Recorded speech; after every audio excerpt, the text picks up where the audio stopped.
devant nous, il y a trois options qui se présentent à nous. La première option, c'est soit de déplacer la montagne qui est devant nous, ce qui n'est pas facile, mais qui n'est pas impossible également, ou bien de surmonter la montagne. C'est une option. Ou encore de contourner la montagne. L'essentiel, c'est de pouvoir atteindre son objectif. Mais nous, quand il y a un blocage devant nous, on ne pense ni à contourner, ni à surmonter, ou même à déplacer. Mais on pense revenir en arrière. C'est ce qu'on appelle l'esprit de servitude. Parce qu'on préfère de loin, on préfère rester esclave. On préfère de loin l'esclavage qu'on a connu alors qu'on se plaignait. On préfère cet esclavage-là plutôt que d'affronter la difficulté qui se présente à nous, qui va nous conduire certainement à une destinée glorieuse. Tristes de chrétiens que nous sommes. Nous sommes vraiment tristes. Comment pouvons-nous nous contenter de la servitude au lieu d'une vie glorieuse de liberté? Vous pensez certainement que le Seigneur vous a appelé et que toute votre vie, elle va glisser comme sous des roulettes, vous n'aurez pas de problème, vous n'aurez rien. Même Jésus a été crucifié. Alors tu t'attends à quoi? Tu t'attends à ne pas recevoir des difficultés, à ne pas être oppressé, à ne pas être attaqué, à ne pas être jalousé, à ne pas recevoir d'embûches.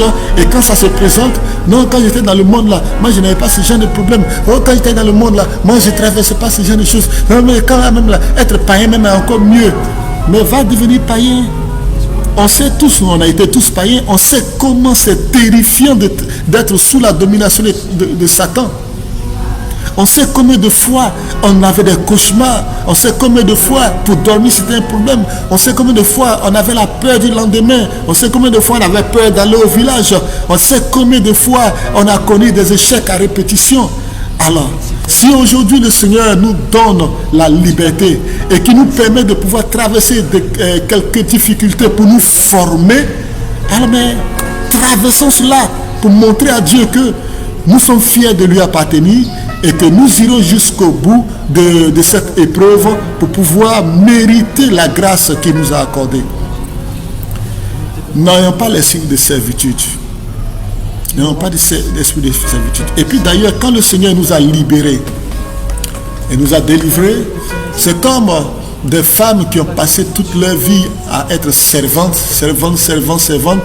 et un jour, elles arrivent à se marier. Elles adoptent le caractère de servantes. Elles voient leur mari comme un patron, un chef, un dictateur. Et elles sont toujours là dans les travaux de ménage. Là, elles sont là dans les marmites, tout ça. Elles font très bien le travail de ménage, elles préparent bien, elles s'occupent bien, elles font bien la lessive et pratiquement tout. Mais elles ne sont pas de bonnes épouses. Parce que le caractère de servante qui était en elles continue d'influencer leur vie, si bien que tout ce qu'ils font, elles sont toujours des servantes dans leur propre foyer.